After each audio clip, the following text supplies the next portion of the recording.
Kamusta mga kapong Pinoy? Surprise! Excited na akong imbitahin kayong lahat na manood sa mga laban ko. Sabalenka loses it. The shocking truth she revealed about Eala's explosive rise that the WTA doesn't want you to know. What's up, tennis fanatics? And welcome back to Champions Tennisitics. Before we dive into the absolute chaos that just unfolded, I need you to do me a massive favor. If you're not already subscribed to this channel, hit that subscribe button right now because we're about to expose some truths about the tennis world that the mainstream sports media won't touch with a 10-foot pole.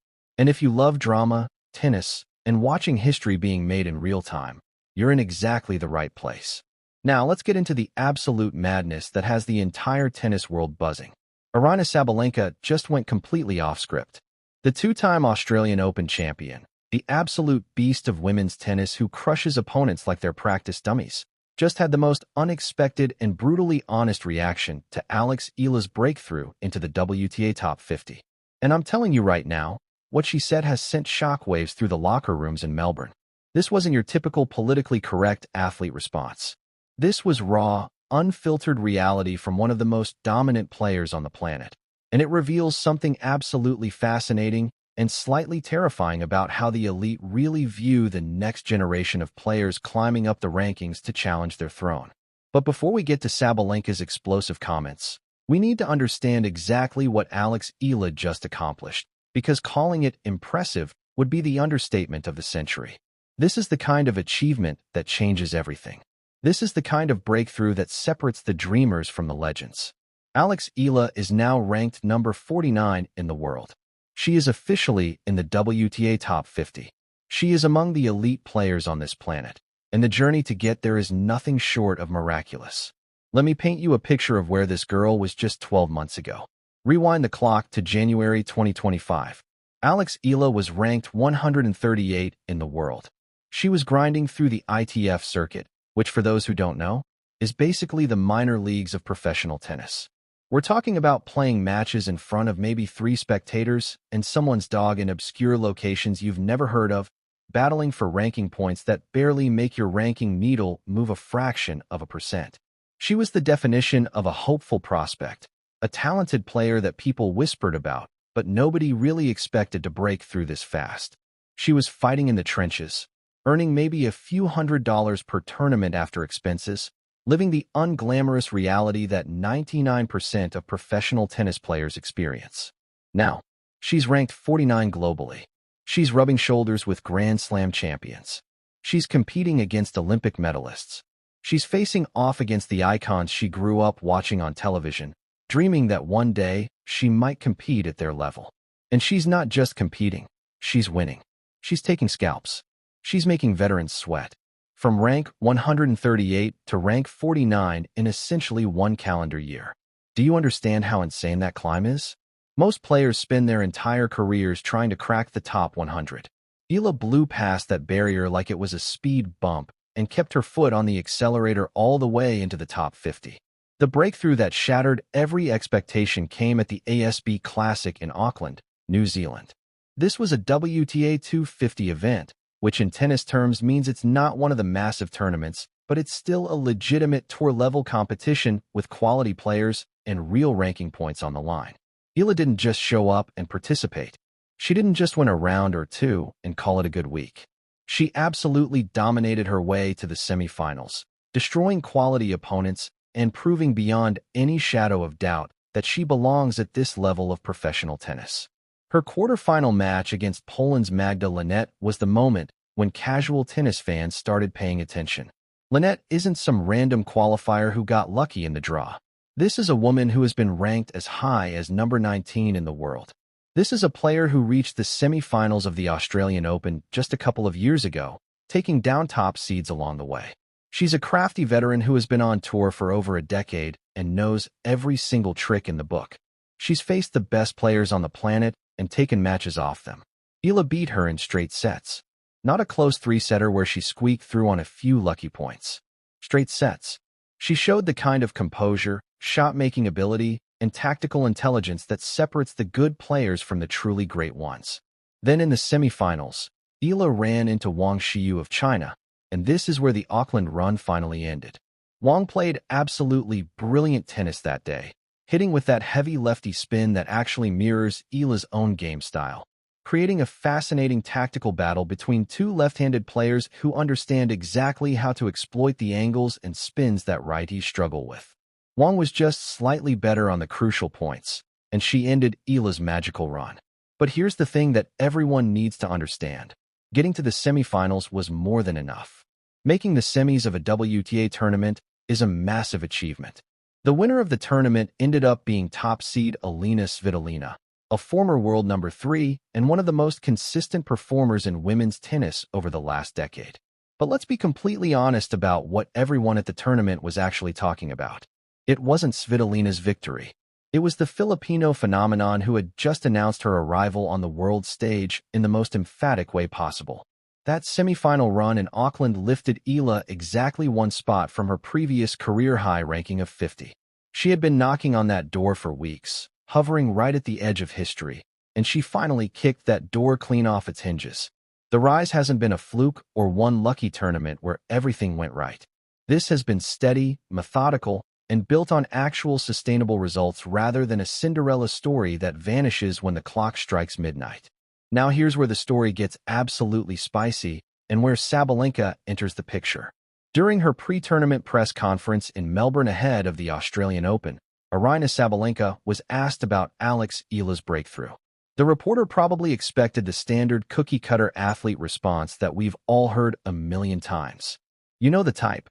Oh, she's a nice young player, good for the sport, exciting to see new talent, blah blah blah.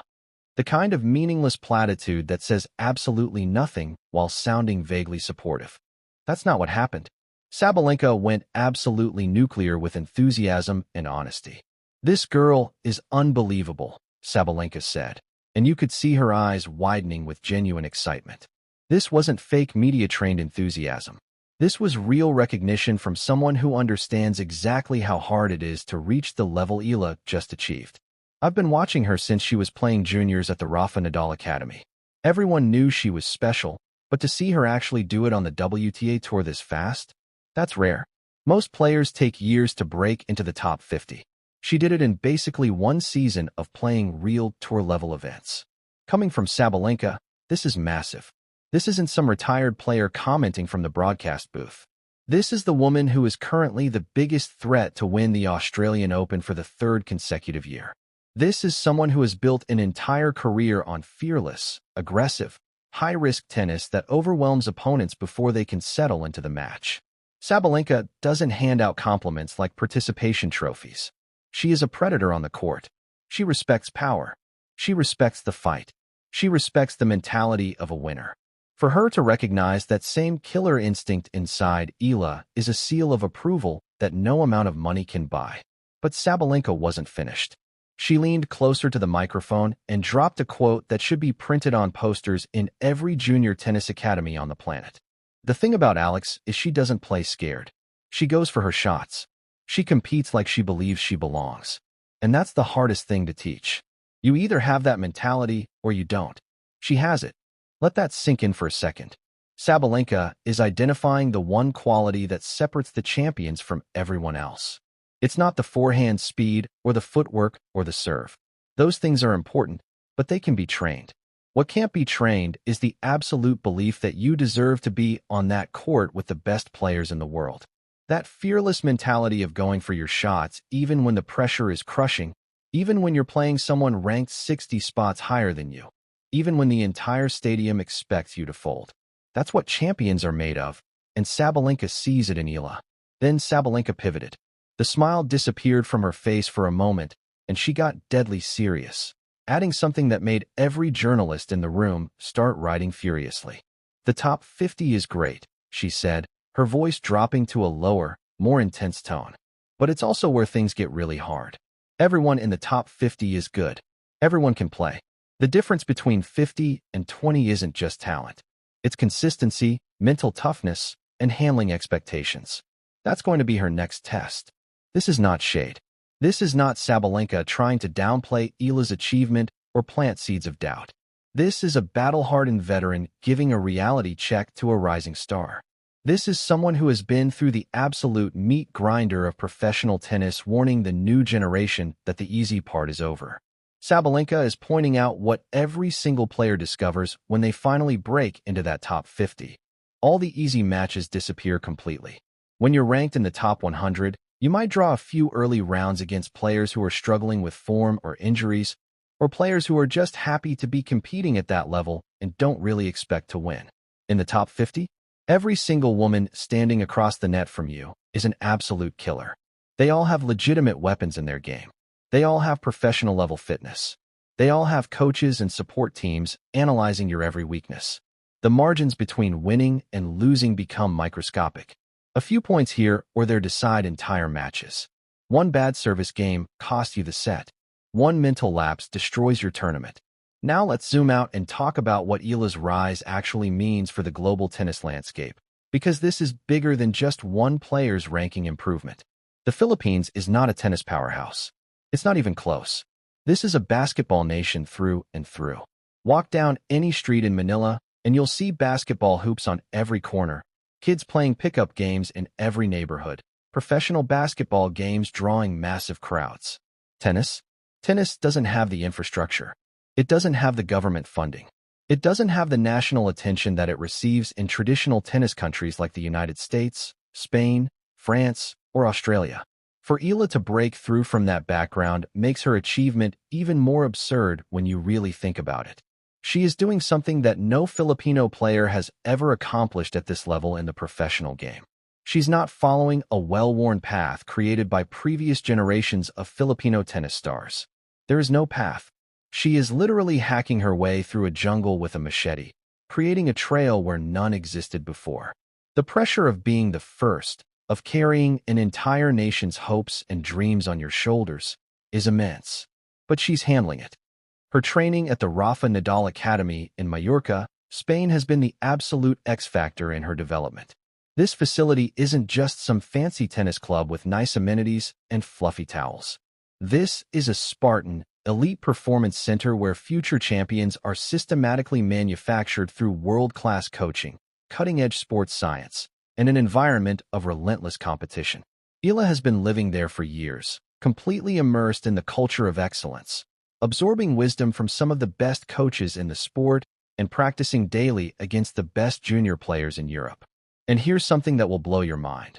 There are multiple reports from people at the academy that Rafael Nadal himself, yes, the 22-time Grand Slam champion and arguably the greatest clay court player in the history of tennis, has personally stepped onto the practice courts to give Eala tips and corrections during training sessions.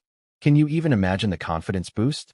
When one of the greatest athletes in the history of any sport takes 5 minutes out of his day to fix your backhand technique or explain court positioning, you don't just learn a technical adjustment.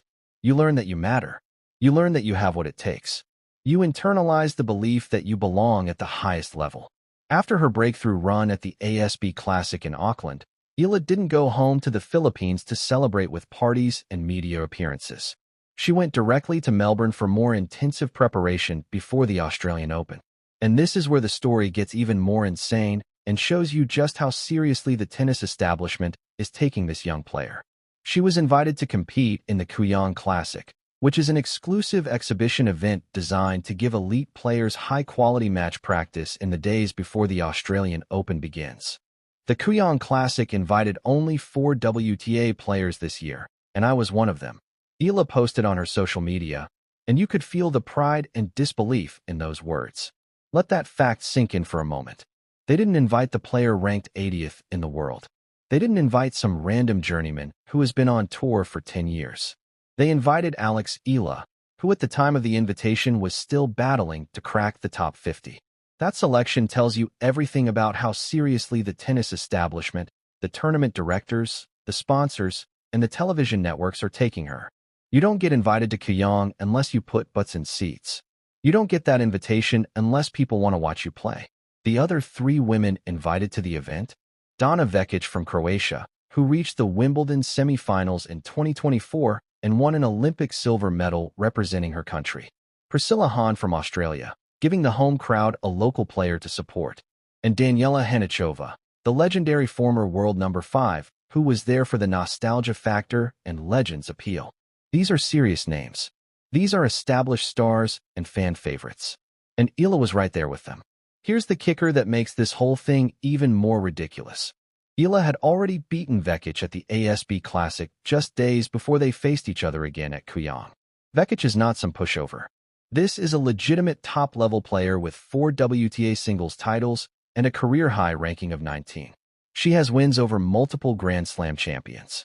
She has years of experience at the highest level of the sport. Eala didn't just beat her once through adrenaline and good fortune. She beat her twice in the span of 1 week. The first match in Auckland was a brutal 3-set war where both players left everything on the court. The second match at Kuyong, a straight sets dismantling. Eala won more convincingly the second time when Vekic knew her game, when Vekic had a specific game plan designed to neutralize Eala's strengths, when Vekic had every reason to be motivated for revenge. That rapid improvement, that ability to make better adjustments than your opponent between matches, is what separates future stars from players who peak in the top 50. That is the mark of high tennis IQ. That is the mark of a champion-level competitor. Sabalenka's reaction and her candid comments have sparked intense conversations among other players in the locker room this week. During practice sessions in Melbourne, several WTA stars have reportedly been discussing Eala's meteoric rise, and the reactions are mixed in fascinating ways. Some players see Eala as a legitimate threat, a dangerous left-handed player who spins the ball like Nadal on clay and fights for absolutely every single point like her life depends on it. These players see her as someone who is going to take their spots in tournament draws, steal their prize money, and make their professional lives significantly more difficult in early rounds. But other players see Eala as something different, a goldmine for the sport itself. Why? The fans. The Filipino community has rallied around Eala in a way that is almost terrifying in its passion and intensity. When she played her matches in Auckland, hundreds of Filipino fans either traveled all the way to New Zealand or came out of the local Filipino community to support her. We're talking about national flags everywhere, drums beating constantly, people screaming and chanting after every single point regardless of whether it was a winner or an unforced error. It felt less like a regular WTA match and more like a Davis Cup tie or a World Cup soccer match. When she plays at the Australian Open next week, the Filipino presence in the stands is going to be absolutely deafening. Melbourne has a huge Filipino population, and you can bet that every single one of them who can get a ticket will be there making noise. Tennis desperately needs this kind of energy. The sport can sometimes feel a bit quiet, a bit too polite, a bit too sterile with its rules about silence during points. Eala brings a built-in army of supporters who create an electric atmosphere that makes the matches must-see television. Donna Vekic even commented on it after their match with genuine amazement in her voice, saying, "There's so many of you guys," while laughing at the sea of Filipino flags in the stands. The Filipino Tennis Federation is already planning how to capitalize on Eala's success to build infrastructure and develop the next generation of players. Corporate sponsors in the Philippines and across Asia are lining up to attach their brands to her rising star. The government is starting to pay attention to tennis as a sport that could bring international prestige. All of this attention and investment creates a virtuous cycle that could transform tennis in an entire region of the world. From a global perspective, having a superstar from Southeast Asia fills a gap that tennis has struggled with for decades. The sport has been dominated by European, American, and Australian players with occasional breakthroughs from other regions. Having someone from the Philippines succeed at the highest level opens up an entire new market of potential fans and players. Kids in Manila and Cebu and Davao are now picking up tennis rackets for the first time because they see someone who looks like them, who comes from their country, competing against the best in the world. This is the kind of impact that transcends sports and becomes cultural. Eala is becoming a national hero and role model. She's proving that geographic location and national tennis infrastructure don't have to determine your ceiling if you have talent, work ethic, and access to world-class training. She's showing an entire generation that dreams can become reality through dedication and belief. The pressure on her shoulders is immense and will only grow heavier with every ranking milestone she achieves. The expectations from fans, media, sponsors, and her federation will become more intense. Every loss will be analyzed and criticized. Every victory will raise the bar higher. This is the reality of being a breakthrough star in any sport. The question is whether she can handle it psychologically and continue to improve technically and tactically. Based on everything we've seen, the smart money is on Eala continuing to rise. She has the game, the team, the mentality, and the support system. She's training at one of the best academies in the world. She's learning from coaches who have developed Grand Slam champions. She's competing fearlessly against the best players on the planet. Most importantly, she seems to genuinely love the competition and embrace the challenge rather than being overwhelmed by it. So there you have it, tennis fans.